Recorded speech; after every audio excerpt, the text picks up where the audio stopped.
You're listening to the Breakaway Breakdown podcast, where we bring you interviews with some of the top ropers in the country, news about what's going on in the fastest sport on dirt, training tips for you and your horses, and so much more. I'm your host, Casey Allen. Let's jump in. Today is November 11th, 2022, which means it is Veterans Day here in the United States. And before we do anything else, we want to make sure we offer our heartfelt thanks to the men and women who have served our country. And we wish you a happy Veterans Day. Now, why am I saying we? Well, today we're going to be joined by a few special guests in our first ever joint podcast between the Breakaway Breakdown and The Score, which is by the Team Roping Journal. It's a great podcast if you haven't had a chance to check it out. So today, if you're a longtime listener of The Score, you may have heard Gabby Schiavino pop in a few times. She is the senior managing editor of the Team Roping Journal and the Breakaway Roping Journal, and she usually likes to stay in the shadows, but she's pretty great at what she does. So I cannot wait for you guys to hear this episode with Gabby as a co-host. We will be interviewing Travis and Jessica Beck. As you hear, we have unofficially dubbed Travis and Jessica the power couple of the Professional Armed Forces Rodeo Association. Travis and Jessica are both veterans of the United States military. Travis's time was committed to the Air Force, while Jessica served with the Navy, and both have a fantastic history with rodeo and roping. These days, in addition to their own professional rodeo pursuits, they're also sincerely committed to helping organizations like the Professional Armed Forces Rodeo Association, Charly Crawford's American Military Celebration, and Warriors and Rodeo to ensure that men and women like them have the opportunity to discover the unequivocal camaraderie found at military rodeo events. In this episode, you're going to hear about what it's like rodeoing overseas, how this power couple met. Did we mention they're both multi-year PAFRA all-around champs? And all they're hoping to achieve in the 2023 rodeo season, and why it is so important for them to be involved in the shared missions of these organizations. So, without further ado, let's jump right in and hear from Gabby, Travis, and Jessica.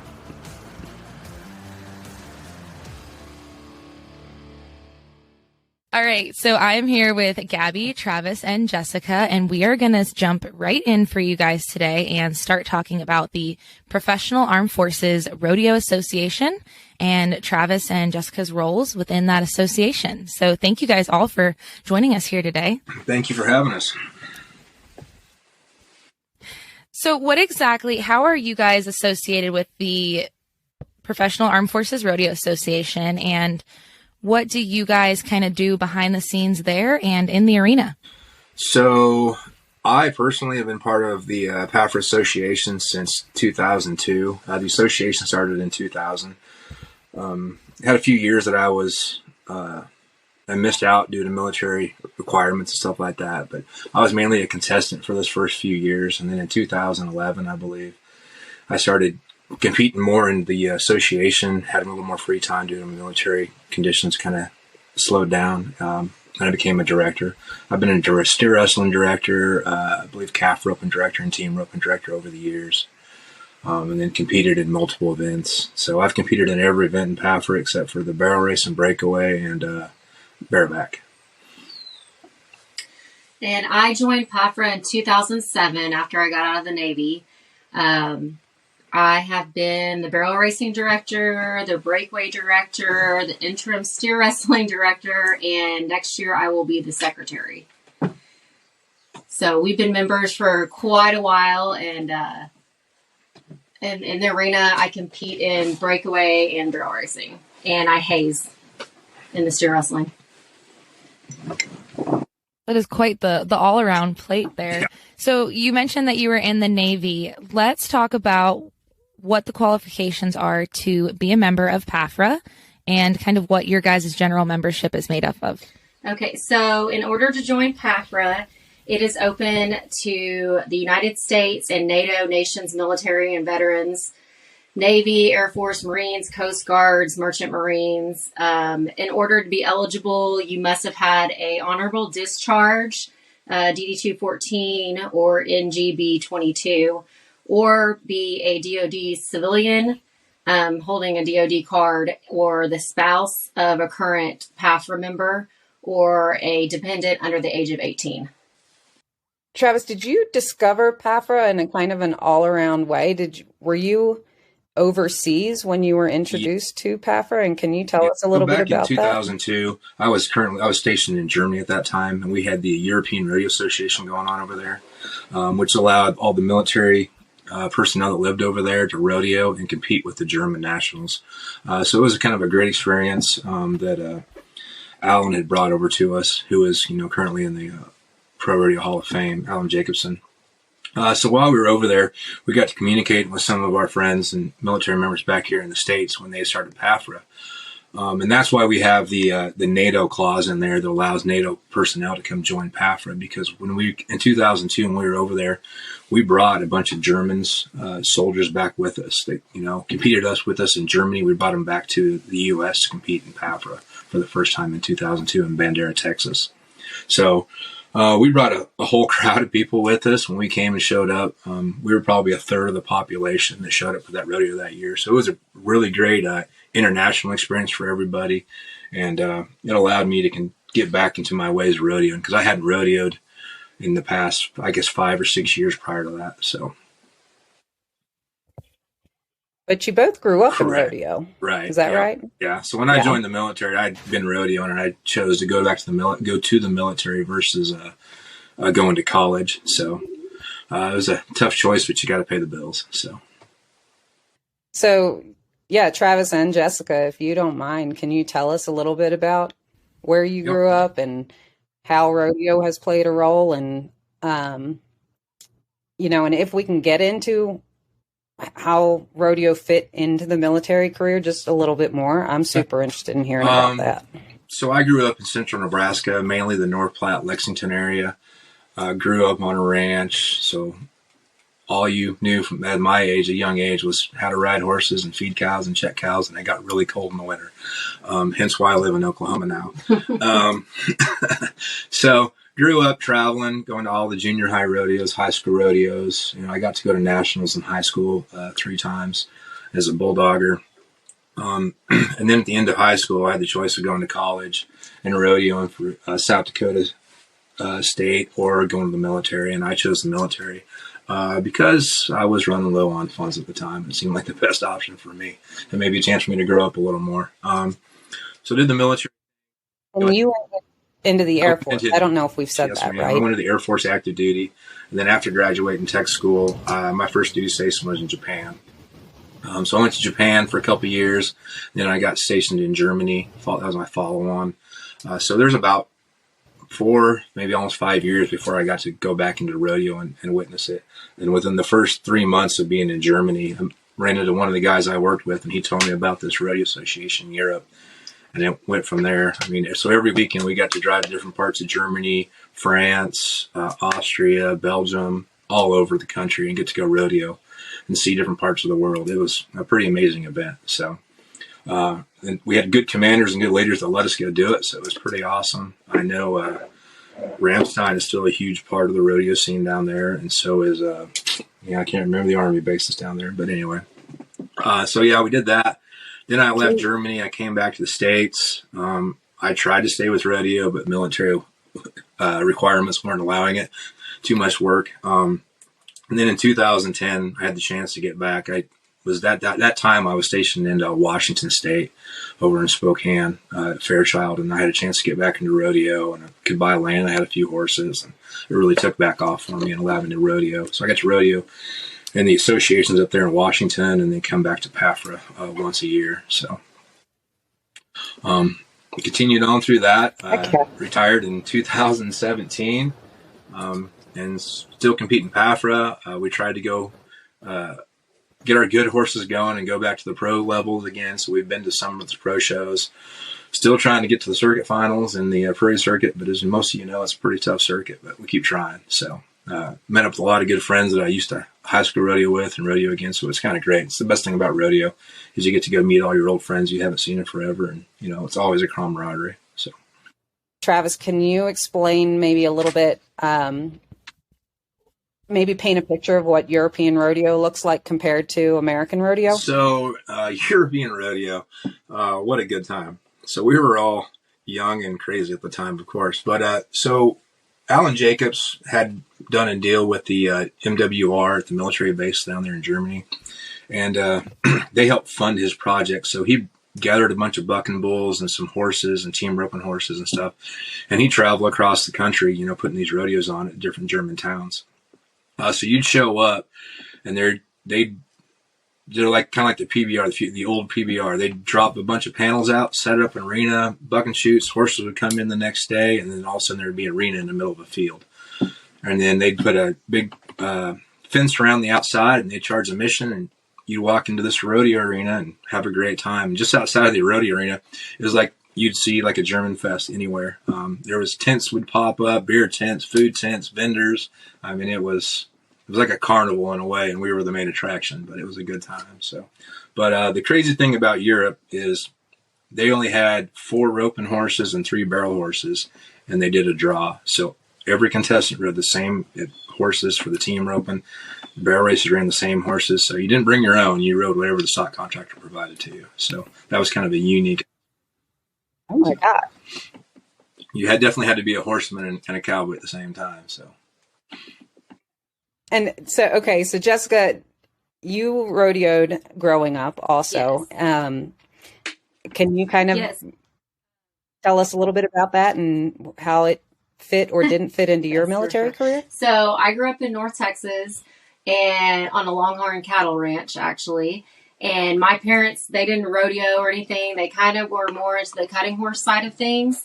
But growing up, I kind of decided I did a little bit of that, but I really wanted to do the rodeo thing more.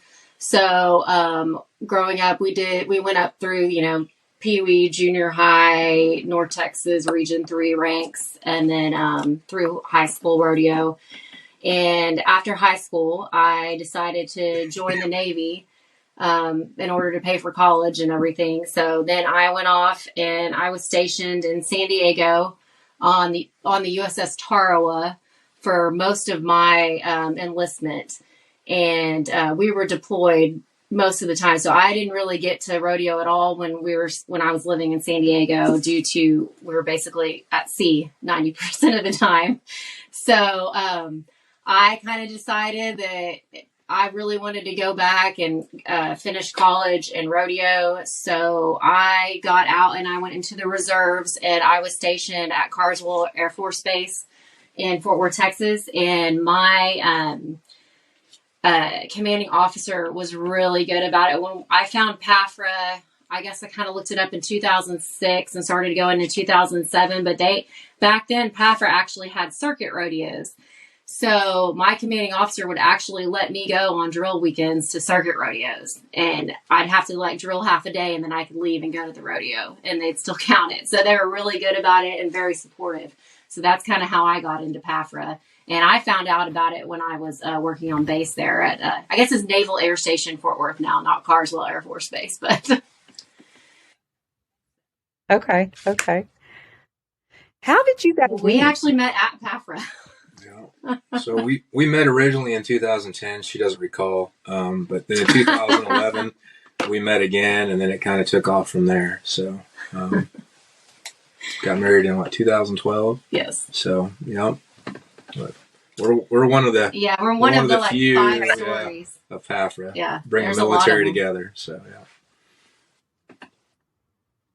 Can I unofficially call you guys the PAFRA power couple? Sure. Okay. Right. That's how we're going to introduce you. Yeah, they're going to love that. Okay, so and so you're both circuit rodeoing now? Yeah. So in 2018 or 19, we went back and bought our pro cars. Well, she bought her pro car a year before I did. So 18, she bought hers. I think in 2019, I bought mine. I finally had a dog and horse going. We started going back. At that time, we lived in Missouri, so we were doing the Great Lakes circuit. And I made the divisional circuit finals that one year, but we moved here, so I didn't get to go. Right. So we currently are still PRCA members and going to buy again for 2023, and still on the hook. See how it goes. Still trying to decide if I'm going to go to Denver or not, because it's already getting cold, and I'm kind of a weak guy when it gets cold anymore. So But Well, different from Denver, you all were just down in Texas and Decatur and Fort Worth with Charly Crawford's American Military Celebration. Travis, I think I read somewhere or maybe heard in another interview that you've been with them since it started in the backyard. How did that come Charly, about? I've known Charly for a while when he was rodeoing up north and lived in Oregon. So Charly and Jackie Crawford started this organization to help, a way to help pay back, the military vets, because his dad was a vet. So they started out just inviting some local military cowboys to come down, and it worked out great because it was his previous deal used to be like the weekend before PAFRA was. So all these guys would come down, hang out at Charly and Jackie's for a couple days and get tuned up, and then they go to PAFRA. So it worked out really good. Since then, in 2015, it's blown up. I mean, we had a whole week long of clinics and ropings. We had 170 some military members roping in a military roping on Friday. So that just tells you how big it is. It started out with no jackpots. Now there's 170 entries in the first roping. So it's huge. And every year we've restricted it. So every year we're bringing in new members to the clinic. So, I mean, our little pack that was, 20 or 30 of us it's huge. I mean, I forget people's names now because there's so many of us showing up, and we meet new people every year, and it's amazing. I mean, this year we brought in a kid out of California, so we've reached out. I mean, the circle keeps growing and growing. So it's amazing what Charly and Jackie have done for us.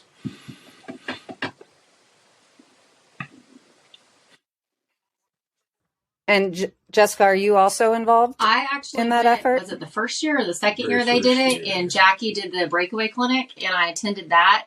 But they've just been doing team roping since then. So they've got me talked into trying to team rope next year, but I have not. They haven't got me talked into it yet. She's on the list for the clinic next year. Yeah. So I went this year and met up with them the last day, or the last 2 days. But yeah, we'll see. They got me talked into it for next year, I guess. But it's Charly's deal has been a really great avenue for the PAFRA Association and the MRCA and WAR. We always, the last couple of years, we've had WAR there as a booth to kind of promote it, and we keep talking about PAFRA, and it works out great because we just got finished up with the PAFRA rodeo and an MRCA rodeo prior to showing up at the AMC, and then at the end of AMC this year, on Saturday after Charly had his NFR roping at Cowtown, we did a MRCA rodeo in conjunction with Cowtown. So I mean, it's growing. We're going hand in hand, and it's becoming a great success for everybody, I believe. That's awesome. And you've mentioned WAR, and for everybody listening, that's Warriors and Rodeo, which is another organization that creates rodeo opportunities for military and first responders. And can y'all tell us a little bit about your involvement there as well? Has been around, man, I can't even tell you. It's been quite a while. And it started out as mainly a way to help the rough stock riders out, because of funds, getting everybody started. And then it advanced to where we're putting on clinics for the bull riders and the roughies and the team ropers and calf ropers and barrel racers. So it's grown quite a ways. And it's had some hiccups and ups and downs because everybody's still got a career. It's a nonprofit like everything else, but it's still there to help the military guys out in any way they can. I know where they do some hunts and everything else. So WAR is a great program. Just if you just want to get in and get to understanding what rodeo is about and the connection, it's a great place to start. That kind of brings up a question that I had. You all are involved in all of these nonprofit events as competitors, but also in leadership roles. And, I interviewed the team roping directors for PAFRA a few weeks ago. So Corby and Connie, right? And it's a lot of hours. It's a lot of hours and a lot of work. And what keeps you so involved and so motivated to help from so many angles and within so many organizations? For me personally, it's the camaraderie. If we didn't have places we could go get together and do stuff, who knows what we'd be doing? We've all got different stories that unfortunately have a lot of the same outcomes, that nobody wants to really talk about, especially when you're not talking to one of your fellow brothers or sisters that have, been through it. So this is a kind of a way we can all get together, do something we love or have an interest in. And, so to be a part of it and help it out any way we can, that's kind of our goal. So. I agree. Just nods her head, yep. I agree. I have nothing to add. Right. So as far as that camaraderie goes, kind of give us a little bit of perspective into what it's like. I imagine, I always we're doing a little bit of a conjunction podcast here. But on the Breakaway Breakdown, I really like to bring up the topic of mental health and what it looks like on your guys' side of things and kind of the things you go through. So what do these events, these associations do for the members and the people behind them? Oh, wow. The mental aspect, as we all know, of rodeo, it's its own beast. You have to learn how to understand yourself before you can understand the game. The best thing that I gain out of it, I guess, and a lot of my fellow competitors, I believe, have the same aspect, is it's a chance for us to kind of come together. Yes, it's a competition when we all get there, but it's more about seeing your friends and catching up than actually who's going to win the first round. Different aspect from what rodeo really is, yeah, it's always great to win the round, but we're kind of like a bunch of bulldogs when we get together. We're cheering on the barrel racers and the bull riders and the team ropers. We don't care who wins as long as everybody had a good time and walked out safely. Because we've all been down that road of the unsafe aspects of our lives. So, the mental aspect, I think it really eases everybody when they get to see faces they haven't seen, or, people that, they get to talking, and it's like a big family reunion in a way. You'll meet people like this year at AMC, we met a guy out of California who's in the Army that, never would have known us or met us if it wasn't for Charly. But he melted right in the group. He's been through some of the same stuff we've all been through and dealt with through the military. So he had a really great time, and I'll be very shocked if he doesn't bring 10 guys from California back with him next year, and maybe even come to PAFRA and the other associations. So, it's an amazing way to connect and, kind of take the stress off of your past history, you might be carrying around. And we cannot see these guys for a year, and you get back together, and it's just like nobody missed a day, basically. So it's really nice. This special Veterans Day episode is brought to you by Equinity. All year long, Equinity has been helping us tell the stories of the ropers who serve our country. Equinity is proud to honor our veterans, and today we thank those who we've profiled and the rest of the men and women of the armed forces. As ropers, we spend a lot of time preparing our horses to meet the demands that we will place upon them. We integrate a good conditioning regimen, properly fitting gear, and quality veterinary and farrier care to our programs. Many of us also keep our horses on regular schedule with a chiropractor and massage therapist, and we eagerly invest in the latest products to enhance our horses' comfort and well-being. But sometimes we overlook one of the most important pieces of their health, their nutrition. Do we really know what we're feeding our horses and why? Are we doing everything that we can to give them that extra edge, both in their daily lives and in the performance arena? Equinity gets it. Choosing the right supplements can be overwhelming, and a 5-minute Google search will yield so many results that it can be hard to know where to start. At Equinity, we believe that the best approach is a simple one that empowers horses to repair themselves from the inside out with a little support from Equinity. You can learn about Equinity Horse XL's 8 amino acids that promote cellular repair at teamequinity.com.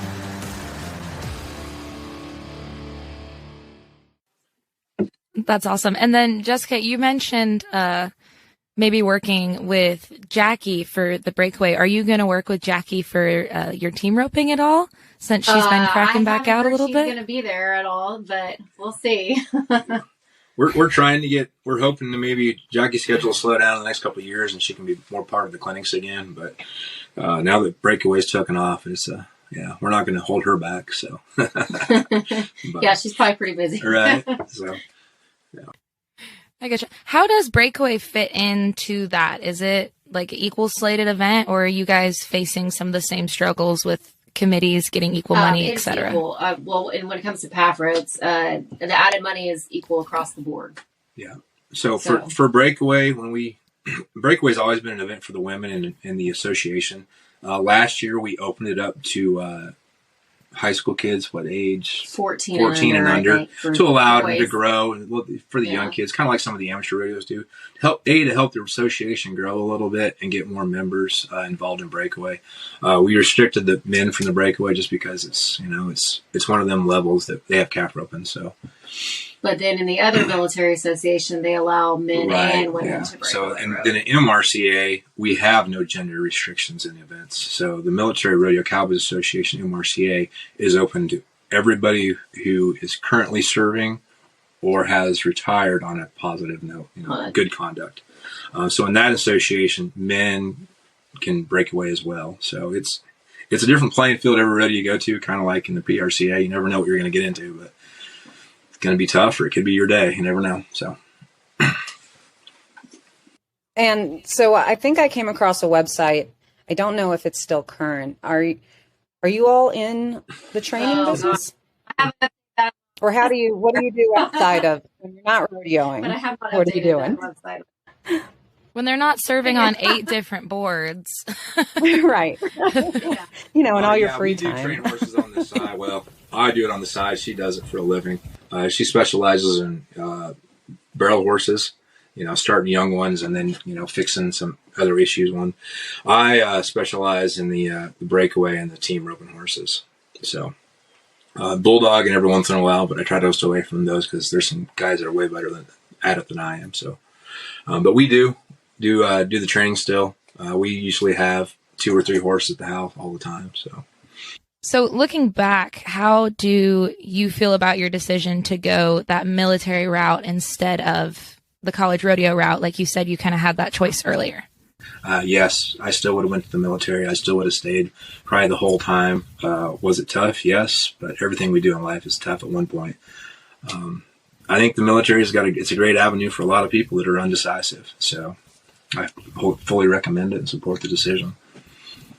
As far as upcoming goals for yourselves personally and for the associations that you're involved with, what are you guys kind of doing in the upcoming months? What's your schedule going to be like, and how do your goals fit into kind of what you're doing in the future? So I guess for next year, we're going to kind of focus on hitting some circuit rodeos personally for us and just see how the beginning of the season goes and if we stick with it or not. When it comes to the military associations, the MRCA is actually going to have a bunch of circuit rodeos next year, so we'll probably be traveling for those as well. And we're putting on one actually at the house in March, or down the road in Pauls Valley. So we're going to be pretty busy between the different associations. And then, of course, at the end of the year will be PAFRA, which we're helping out on the board with that to get everything ready to promote that as well. And as for me, my current goal is really to try to make the circuit finals for Prairie Circuit and the Bulldogging for 2023, which is going to make it a really tight year because we got, as she said, we're doing an MRCA rodeo that we're putting on at the end of March. We just announced yesterday that PAFRA is going to move to Clovis, New Mexico in October for some finals. So we're changing locations, which requires us to go find new stock contractors and announcers and everything a normal rodeo would need. But it's continually building, and we're trying to get a couple people in the Northeast to help us out on the MRCA rodeos as well. So we're trying to coordinate with them as well to make that a bigger deal too. So goals are a lot. We'll see which class fills up first, and we'll go from there. But it's always an ever-changing goal, unfortunately. But we keep striving forward with it. So awesome. And then, if listeners want to find out more about the associations that you guys are with, what's their best place to look for resources and to keep up with you guys? I would say online or on Facebook. I think WAR is under warmissions.org. And PAFRA is now PAFRArodeo.com. MRCA is the Military Rodeo Cowboys Association.com. And then you can find us on Facebook under Straight Steer Performance Horses. Awesome. And then one thing from from the breakdown side of this podcast. I always have to ask guests that come on, what is the best piece of advice that you guys have ever been given? It can be rodeo related, personally or professionally. Oh gosh. Or just life. Honestly, I think I'm going to go with what I heard somebody say the other day, and it was actually on Facebook. And when it comes to rodeo, the whole be like water thing, where they said, what'd they say? Be like water. Basically, you have to mold to the conditions around you, and like where water never stops flowing. I don't really know how to, but they said it way better than I'm saying it right now. But basically, just roll. I actually think we may have wrote that article. Like that. She said that great. Yeah, that was Bailey's show. I think that's the best thing that I've heard in a long time. That was really the best response I've heard. And for me, I guess it come from spending time with Cliff Cooper. His best advice: just slow down and be fast. You get so caught up in the moment sometimes, and the best thing you can do is slow down. So, I love that. That's a great balance. Great balance of advice there in the power couple. Well, I guess I just want to say that we really appreciate you both making time for us. You clearly have a lot on your plates. So happy Veterans Day, and thank you very much for your service as well. We've really appreciated hearing your stories. Yes,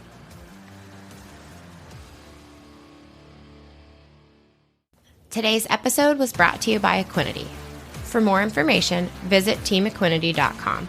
And for more stories of ropers who serve, visit teamropingjournal.com or look at your latest issue of the magazine. Equinity also sponsored the free live stream of the Danny Dietz Memorial Roping from NRS in Decatur, Texas last Memorial Day. And you can watch that whole event with the best ropers in the country, plus a special documentary on the Navy SEAL Danny Dietz and the Foundation over at roping.com.